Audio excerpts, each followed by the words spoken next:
talking here about a customer and what had been going on in her life and her response to it.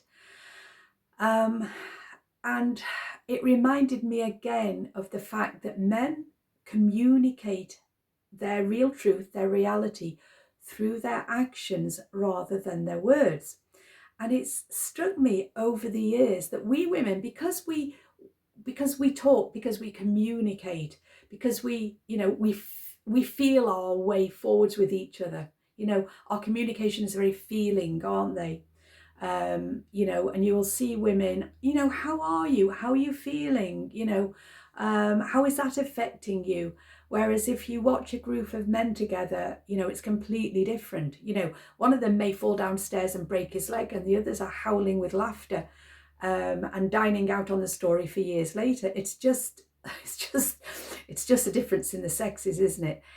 But actually, and I like that. I really like those differences between the male and female energy. And it doesn't matter whether you're heterosexual or homosexual.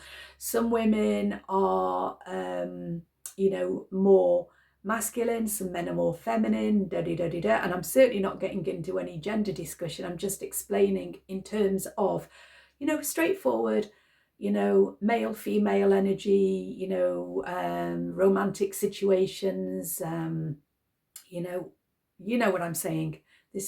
I'm not making any political statements here whatsoever.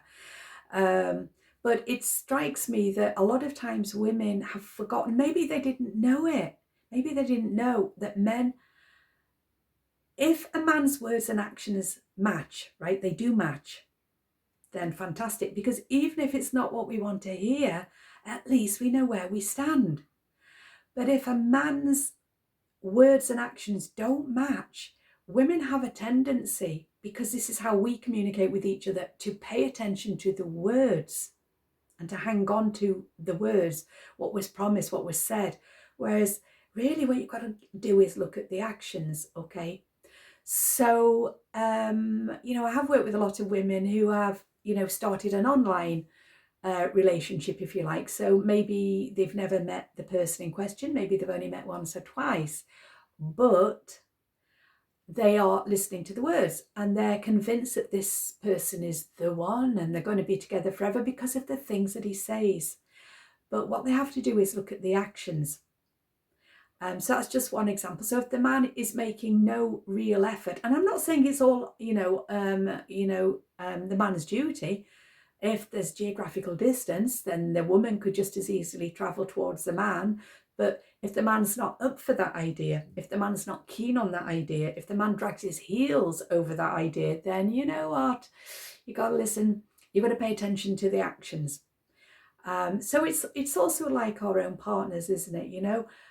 It's possible for them to be in a really bad mood or to be angry with us or upset with us over something, but yet they'll still make us a cup of tea or, run the vacuum cleaner around or something. So what they're saying is, look, I'm mad with you today, or I'm in a bad mood, but I really care about you. My actions are showing I care about you.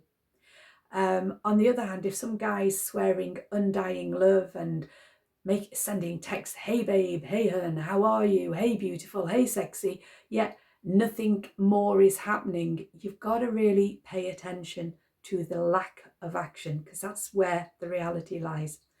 Okay, so that's just a little nugget of information, something that has become very clear to me over the years of my life on this planet, and also the years of working with other people and their love lives, yeah. So if you've got a man who's very good at fancy words, making lots of promises, calling you all the sexiest things under the sun, but he's not making any effort to take it any further, and he's always got a reason, or there's always an excuse, just think about the actions, okay?